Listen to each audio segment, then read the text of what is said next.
Je sais que c'est très difficile de reprendre après un repas copieux. Nous remercions l'ERS et l'Université Qadariat, Madame Hariri, de leur hospitalité et leur générosité. Alors on reprend avec notre deuxième plénière. Donc cet après-midi sera dédié à deux grandes activités. Donc la posture de l'enseignant. Ensuite, suite à cette plénière-là, nous allons tous ensemble donc, participer à un atelier interactif où on va voir avec un peu plus de détails les enseignements de soft skills, power skills et life skills. Alors sans trop tarder, parce qu'on a déjà accumulé un peu de ce retard, je passe la parole à Madame Stéphanie Devez, qui va modérer cette plénière. Et voilà, on va la parole.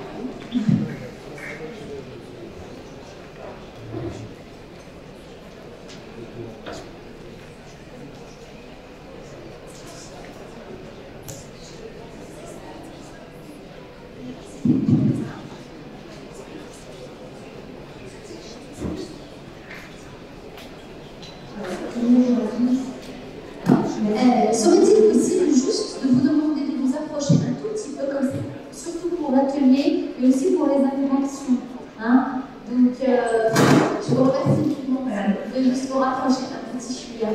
Ça serait très aimable. Merci. Nous avons expliqué l'action de Madame Laveuil, qui n'a pas pu se joindre à nous, et remercier M. Saïd Abouakar, Monsieur Moussa Ouahé et Madame Khadija Aïs El-Bakar. Merci infiniment de votre présence. Chacun va disposer de 15 minutes pour vous présenter le résultat des travaux qu'ils ont effectués avec leurs différents groupes de travail et collègues. Je les laisserai indiquer qui étaient membres de leur groupe de travail, puisque nous avons un travail commun national qui a été fait pour chacun des groupes. Je vais commencer par M. Saïd Abouakar, désolé pour la prononciation, pour qu'il nous présente le résultat de travaux autour de la nouvelle formation professionnalisante des enseignants stagiaires en quête de l'amélioration de la qualité de l'enseignement offert dans les écoles marocaines. Merci.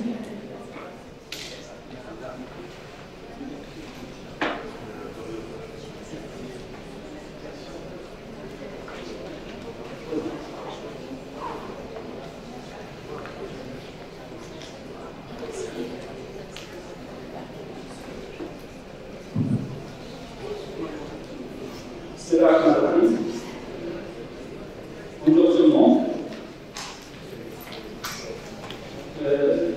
Je remercie les organisateurs pour cette manifestation. Je vais vous présenter les travaux de recherche au nom de mes collègues du groupe de recherche. C'est un projet qui est subventionné par l'ANF. D'après un appel à projet qui maintient du métier d'enseignant. Notre projet s'inscrit bien sûr dans cette optique-là. L'intitulé de notre projet, c'est une nouvelle formation professionnalisante des enseignants stagiaires au but de l'amélioration de la qualité de l'enseignement offert dans notre système éducatif. Le projet est porté par l'Université Qadariat, par directrice Mme Khadija Hariri. Les membres, moi, Saïda Ouahanifa, professeur de l'enseignement supérieur de l'Université au CRF Casablanca. Monsieur Moustapha Ouahani de l'UNES Marrakech, Khadija est par de l'UNES Marrakech, Monsieur Hussein Aïdouja de l'UNES Qadariat, Monsieur Abdelrahman de l'Université Mohamed VI pour les disciplinaires, Monsieur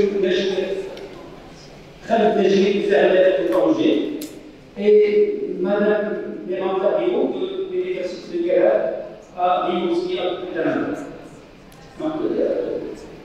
Nous aurons trois présentations, une quatrième demain, Inch'Allah.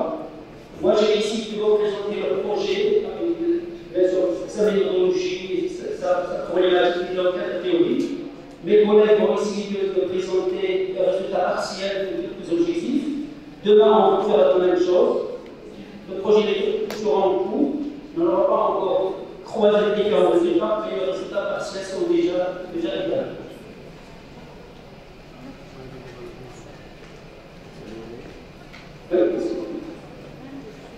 Oui, donc, je vous proposer la chose suivante, un état des lieux sur le projet, contexte problématique, la théorie, méthodologie et les attentes de notre projet, d'une façon générale. Donc, dans l'état des lieux, les collègues ont déjà parlé ce matin-là sur l'architecture de formation des enseignants en Europe, et étalée sur 5 ans, 3 années de formation à l'université, selon les GNS pour développer les compétences académiques. Après un concours de règlement, il va bien sûr entamer une formation qualifiante où il va développer des compétences professionnelles, sur des compétences bien sûr mises en relation avec les essentiellement. Et à la quatrième année, à notre troisième espace, où le stagiaire développe des compétences comportementales. Et le problème se pose dans ce phase-là, où la dernière année, c'est une deuxième, on l'appelle dans les textes ici la deuxième année de formation, alors que nous, en tant que formateurs CRMF, nous, on ne fait pas l'accompagnement, les inspecteurs aussi, lorsqu'ils travaillent, bien sûr, dans l'accompagnement, ne le font pas, puisqu'ils disent que ce stagiaire relève des CRMF, et bien sûr, ce dossier-là, il reste. C'est pour cette raison que notre projet va essayer d'étudier, de caractériser ça comme très métier, bien sûr, de développer et éventuellement au bénéfice de recherche. C'est vrai qu'il y a des documents publics de formation qui suivent l'accompagnement, mais ils ne sont pas opérationnalisés. Ça veut dire qu'il y a d'autres choses à ajouter dans ce dispositif. Donc, notre problématique, c'est généralement, on a cette question de départ, nous avons argumenté sur le plan justificatif, le plan scientifique. Donc, ça, ce sont des recherches, bien sûr, faites au Maroc. Il n'y a pas une satisfaction liée à la formation initiale. Il y a, comme vous le voyez, des pourcentages de cette recherche-là. Il y a aussi un handicap entre la théorie et la pratique, bien sûr, pratique professionnelle. Il y a aussi un manque de cohérence et de complémentarité entre les savoirs professionnels et les savoirs mis en jeu. Et aussi, il y a le chevauchement des rôles, des acteurs de différents établissements entre les inspecteurs et les formateurs. Donc, notre question de recherche, c'était quelles sont les compétences à développer en priorité pour améliorer la cognitive des futurs enseignants et quels processus d'accompagnement sont efficaces et effectifs. C'est vrai que, comme j'ai dit tout à l'heure, il y a un guide bien sûr pour accompagner les stagiaires, bien sûr dans l'espace de l'établissement, alors que l'espace n'est pas opérationnalisé. Et nous tentons, bien sûr, que l'outil servira comme un outil d'opérationnaliser, bien sûr, cet accompagnement. Donc, dans la méthode, supposons que l'arrimage entre les. Si on vient sur cet arrimage entre les 3 espaces, l'université, CRMF et l'établissement scolaire, pourrait contribuer à l'amélioration des compétences professionnelles des stagiaires à cette entrée. Donc, nous avons relevé 5 objectifs dans cette recherche. Le premier objectif, c'est d'identifier les compétences de la profession à développer chez les futurs enseignants. C'est vrai, la deuxième présentation sera c'est là et on va présenter de façon plus détaillée. Ensuite, le deuxième objectif, c'est préciser les soft skills recherchés dans le profil des candidats dans les CRF. Le troisième objectif, c'est d'identifier les soft skills développés par les enseignants stagiaires au cours des dernières années de formation. Et le quatrième, c'est déterminer les rôles et les responsabilités de chacun des intervenants dans le processus d'accompagnement des enseignants stagiaires dans l'éducation scolaire. Et cinquièmement, c'est augmenter l'arrimage entre les 3 espaces de professionnalisation. Et c'est vrai que nous avons objectif englobe les 4. De façon méthodologique, ça va être établi de cette manière. Donc, tout d'abord, nous allons élaborer notre modèle psychologique de référence sur lequel modèles sont basés pour analyser différents contextes. Ça dépend bien sûr de cet objectif. Et généralement, un modèle épistémologique de référence, c'est un cas précis des croyances épistémologiques sur lesquelles s'appuie le chercheur. Et nous avons fait référence au concept, aux croyances épistémologiques dans le domaine de la psychologie cognitive, qui permet bien sûr de se référer aux pensées, aux conceptions programmatiques des connaissances. Donc, nous allons aussi prendre en compte la définition utilisée par Chavala sur les raisons pour montrer les résultats de ce modèle épistémologique au modèle praxéologique. On parle de praxéologie lorsqu'il y a bien sûr son travail sur le point de l'étude de tâches technologiques et la théorie. La technique, c'est un type de tâche théorique. La technique, c'est la manière de faire de la tâche. Pour le type de tâche, la technologie, c'est la manière de justifier la technique, voire de développer. Et la technologie, la théorie, c'est la technologie de la technologie. Bien sûr, ici, les types de tâches sont disciplinaires, on dit des praxéologie disciplinaire, mathématiques par exemple, ou bien didactiques, si les types de tâches sont didactiques. Et ce mot-là, le chercheur en didactique ou bien en façon générale, il doit se positionner par rapport à ce qui fut fait, à des croyances physiologiques et étudiées. Lorsqu'un chercheur en didactique se rapproche d'un champ physiologique, c'est à l'occasion de l'étude des questions, bien sûr, de recherche, il doit faire une chose, dans la référence plus souvent automatique de discipline scolaire, qui est censé connaître le comptateur de la psychologie. Donc, construire pour les œuvres ou essais, si la question fut un modèle de référence pour le chercheur à étudier la psychologie. Donc, ça, c'est la première des choses que le chercheur doit développer. Donc, je passe rapidement notre modèle épistémologique de référence. Donc, il est bien sûr, cette dimension de notre croyance épistémologique, de la nature de connaissance humaine, de développement des compétences et des soft skills, ensuite de la professionnalisation des enseignants. Et d'ailleurs, grâce à ce modèle-là, on a dévoilé, bien sûr, dans les résultats de notre question, et bien sûr, on dévoile des choses tout à fait importantes.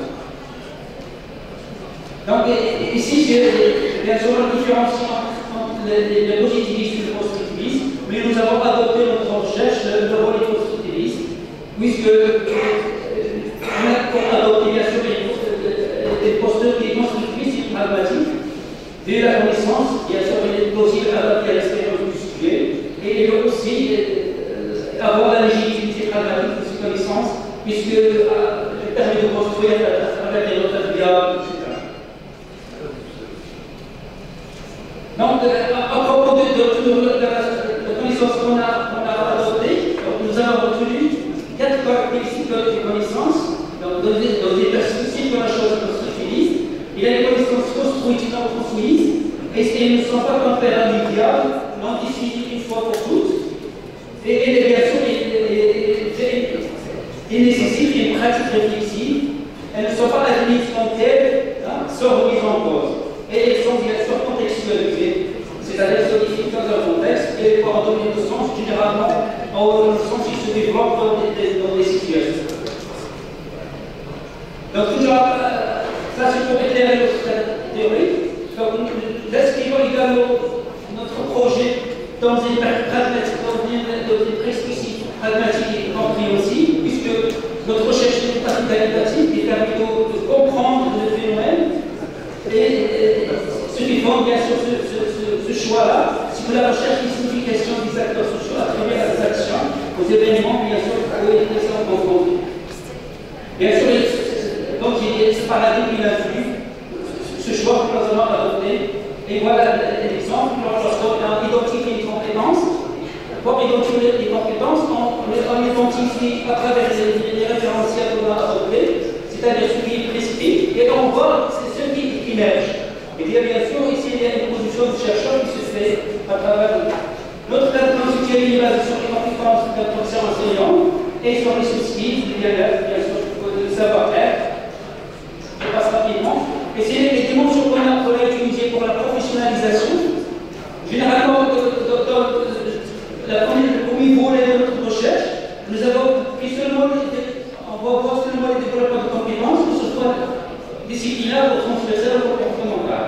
Mais après, il s'est avéré qu'il y a d'autres dimensions s'inscrit dans la professionnalisation, à savoir l'innovativité professionnelle, la culture professionnelle et les contraintes du milieu aussi, de l'environnement. Puisque la compréhension et la valorisation est dans un rapport à la société. Ça veut dire qu'il y a d'autres dimensions qui s'ajoutent au développement des compétences, que ce soit disciplinaires et socio-émotionnelles. Et notre modèle, qu'on a adopté dans notre recherche, c'est la formation professionnelle vise la construction des compétences professionnelles, que ce soit de différentes manières, bien sûr dans un max, pour la formation pour les classes d'enseignants, et par une adaptation aux situations de formation et par l'adoption des contours de la flexible. Ce sont des dimensions tout à fait importantes. Et on vous dit que c'est par l'adaptation, c'est pour développer davantage de transfert. Puisque l'enseignant ne peut pas dupliquer sa pensée. Et cette dimension-là de transfert, il permet bien sûr à l'apprendre de s'adapter de manière pertinente à toute situation quand il pose un problème. Donc nous voyons que cette dimension d'adaptation est tout à fait importante. Bien sûr, avec la dimension réflexive, pour l'enseignant, il va réfléchir avant, en cours et après, faire une analyse a priori de ses activités, faire une autre a posteriori, et réfléchir pour d'autres actions.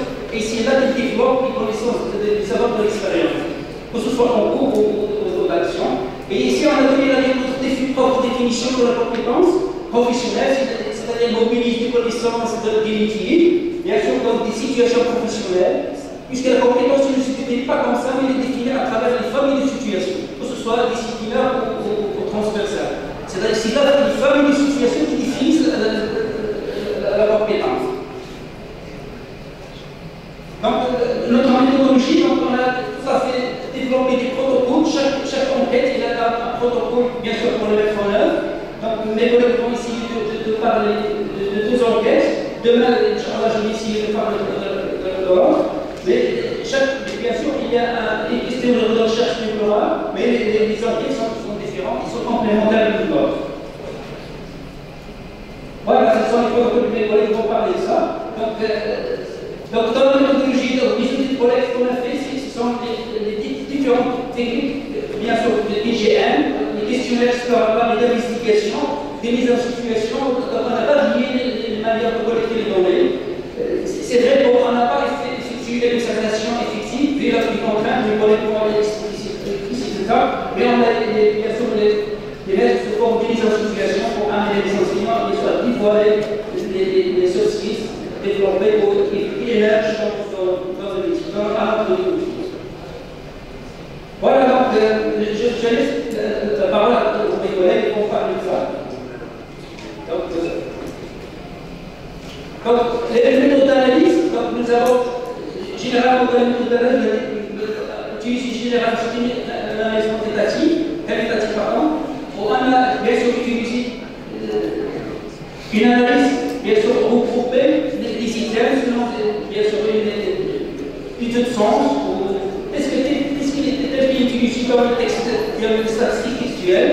Généralement, on découpe le discours en des unités de sens, ou bien contexte, ou un ajout de mots-clés. Ensuite, on regroupe et on fait une analogie. On cherche une inférence analogique, c'est-à-dire deux ensembles différents, dont les caractéristiques de la somme commune se nous permettent de dévoiler les caractéristiques de l'autre. C'est comme ça qu'on n'a pas fait. Bien sûr, on a fait des analyses quantitatives pour avoir une vue d'ensemble, mais notre recherche se focalise surtout sur les analyses, sur les relations sémantiques qui se manifestent à travers le discours des enseignants. Voilà, le résultat, je ne donne pas les résultats, mais ce sont des attendus. Donc, en gros, on développe une création élaborée des outils théoriques et méthodologiques, surtout des activités professionnelles, à la fin de ce projet. Ensuite, dresser un potentiel de dispositif, de le caractériser, quel dispositif pour accompagner effectivement les enseignants à notre métier, puisque c'est un vrai problème. Actuellement, on a 150 enseignants qui ne sont pas tout à fait formés, et bien sûr, ils ont besoin d'accompagnement. Identifier et expliquer même les dysfonctionnements éventuels de leur pratique de formation dans l'exercice médical entrée. Et bien sûr, on a fait appel à des comparaisons avec les collègues internes qui vont travailler avec nous. Donc, bien sûr, dans le cadre de développer des nouveaux liens avec les chercheurs et élaborer de nouvelles questions de recherche. Et bien sûr, on a entamé à travers ce projet, on a un autre projet pour opérationnaliser effectivement cet accompagnement effectif, puisqu'il y a différentes manières d'accompagner les enseignants, mais les résultats ne sont pas tout à fait encourageants. Voilà, donc c'est une levée sur le temps pour agir, pour améliorer l'adéquation entre la formation à l'université, la qualification des enseignants au CRF et l'exercice réel de la profession dans les établissements scolaires. C'est un lien tout à fait à dévoiler et à explorer davantage. Et merci pour